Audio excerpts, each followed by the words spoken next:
Hello दोस्तों, कैसे हैं आप सब। आइए आज की इस वीडियो में समझते हैं कि सहसंयोजी आबंध और आयनिक आबंध किसे कहते हैं। क्लास 10th में ये टॉपिक बहुत महत्वपूर्ण है, चैप्टर 4 में, कि सहसंयोजी आबंध और आयनिक आबंध क्या होता है। यह बहुत ही छोटा टॉपिक है और बहुत ही मज़ेदार टॉपिक है। आइए देखते हैं कि यह कैसे होता है।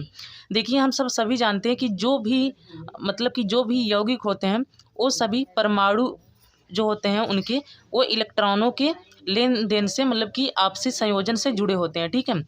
कई परमाणु ऐसे होते हैं जो इलेक्ट्रॉन शेयर करते हैं और कई परमाणु ऐसे होते हैं जो इलेक्ट्रॉन लेते हैं। ठीक है। लेकिन कई ऐसे परमाणु भी होते हैं, कई ऐसे यौगिक होते हैं जिनमें उपस्थित परमाणु दोनों ही एक दूसरे को आपस में अपने अपने थोड़े थोड़े इलेक्ट्रॉन देते हैं। ठीक है। तो आइए समझते हैं सहसंयोजी आबंध क्या होता है। तो देखिए, जैसे ऑक्सीजन को मान लेते हैं। ऑक्सीजन ऑक्सीजन हमेशा जो होता है वो दो परमाणुओं के साथ हमेशा एक दूसरे से जुड़ा होता है। ठीक है। अब ऐसा क्यों होता है? देखिए, जो ऑक्सीजन होता है उसका इलेक्ट्रॉनिक विन्यास होता है 2 और 6, क्योंकि पीरियोडिक टेबल में ये 8वें नंबर पे आता है। तो 2 इलेक्ट्रॉन पहले कक्ष में हो जाता है, 6 दूसरे कक्ष में। दूसरे को अपना अष्टक पूरा करने के लिए 2 इलेक्ट्रॉन और चाहिए होते हैं। ठीक है। उसको अपना 8 इलेक्ट्रॉनों का कक्ष पूरा करना होता है, यानी अष्टक पूरा करना होता है। उसके लिए 2 इलेक्ट्रॉन इसको और चाहिए होते हैं।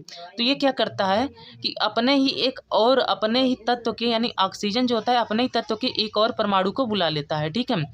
और वो कहता है कि तुम्हें भी 2 चाहिए और हमें भी 2 इलेक्ट्रॉन की ज़रूरत है। आओ हम दोनों एक दूसरे को 2-2 इलेक्ट्रॉन देकर अपना जो संयोजन है, अपना जो अष्टक है वो पूरा कर लेते हैं। ठीक है। तो इस तरीके से ये दोनों परमाणु जो हैं ऑक्सीजन के, वो एक दूसरे को अपना 2-2 इलेक्ट्रॉन शेयर करते हैं। जैसे आप देख सकते हैं, इसको इस तरीके से प्रदर्शित करते हैं। 6 इलेक्ट्रॉन इसके दूसरे कक्ष में जो है 6 इलेक्ट्रॉन है। दूसरा जो परमाणु होता है उसके भी बाहरी कक्ष में 6 इलेक्ट्रॉन होते हैं। ठीक है। अब ये क्या करते हैं, 2 ये अपना इसको शेयर कर देता है जिससे इसका 8 अष्टक पूरा हो जाता है, और 2 ये भी इसको अपना शेयर कर देता है। तो इस तरीके से इसका 6 था, 2 इसका भी ले लेता है ये, और ये जो परमाणु है ऑक्सीजन का दूसरा परमाणु, ये भी इसका 2 ले लेता है। ठीक है।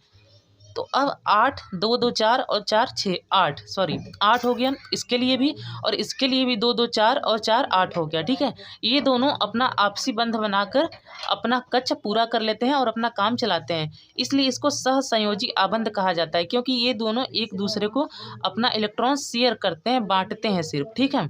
जबकि आयनिक आबंध में इसका उल्टा होता है। आयनिक आबंध में एक परमाणु जो है अपना इलेक्ट्रॉन पूरी तरीके से दे देता है और दूसरा परमाणु उसको ले लेता है। ठीक है।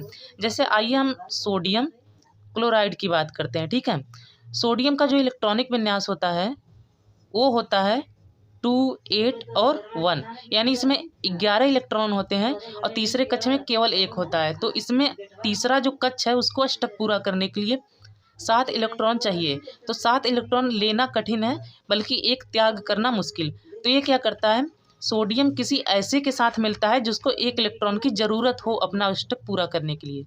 तो क्लोरीन एक ऐसा ही तत्व है। क्लोरीन का जो इलेक्ट्रॉनिक विन्यास होता है वो 2 और 7 होता है, यानी कि इसके पास 2 8 और 7 होता है, यानी कि इसको तीसरा कक्ष पूरा करने के लिए 1 इलेक्ट्रॉन चाहिए होता है। अष्टक पूरा करने के लिए 1 इलेक्ट्रॉन चाहिए होता है। तो सोडियम एक पूरा अपना इलेक्ट्रॉन दे देता है और ये अपना ले लेता है। तो यहाँ पे ये इसको नहीं दे रहा है, केवल यही सोडियम ही क्लोरीन को दे रहा है। ठीक है।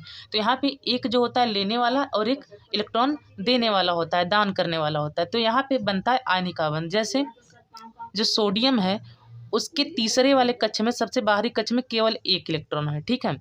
जबकि जो क्लोरीन है इसके बाहरी कक्ष में 7 है, 7 इलेक्ट्रॉन है। ठीक है। जिसके लिए एक इसको चाहिए अष्टक पूरा करने के लिए, क्लोरीन को एक और चाहिए, तो ये अपना सोडियम दे देता है। इस तरीके से क्लोरीन का अष्टक पूरा हो जाता है और सोडियम का भी अष्टक पूरा हो जाता है। इसमें धनायन बनते हैं। आयनिक आबंध जो होता है ये शेयर करने के बाद दोनों आयनीकृत हो जाते हैं। जो सोडियम होता है, ठीक है, हम सब जानते हैं कि जितने बाहर कक्ष में इलेक्ट्रॉन होते हैं उतने ही नाभिक में प्रोटॉन भी होते हैं। जैसे ही ये अपना 1 इलेक्ट्रॉन शेयर कर देता है तो अंदर प्रोटॉन की संख्या बढ़ जाती है, क्योंकि इलेक्ट्रॉन की यहाँ पे घट गई है। तो जो सोडियम होता है ये धनायन बन जाता है, ये इलेक्ट्रॉन दान करने के बाद धनायन बन जाता है। और जो क्लोरीन होता है यहाँ पे इलेक्ट्रॉन की संख्या बढ़ गई है, जबकि इसके अंदर प्रोटॉन उतने ही थे। ठीक है, 17 के 17 ही। तो ये जो है क्लोरीन जो है इलेक्ट्रॉन लेने के बाद ऋणायन बन जाता है। तो ऋणायन और धन आयन आयनिक आबंध में ही बनते हैं और कहीं नहीं बनते, सहसंयोजी आबंध में नहीं बनते। यहाँ पे हम इसको NaCl इस तरीके से लिखते हैं। ठीक है, उम्मीद करते हैं कि आपको ये आबंध समझ में आए होंगे कि सहसंयोजी आबंध क्या होता है, आयनिक आबंध क्या होता है। अगर आपको पसंद आया वीडियो तो कमेंट में लिखिए, हमें बताइए और इसको और भी लोगों के साथ शेयर कीजिए और इस चैनल को भी सब्सक्राइब कर लीजिए। ठीक है, मिलते हैं अगली वीडियो में।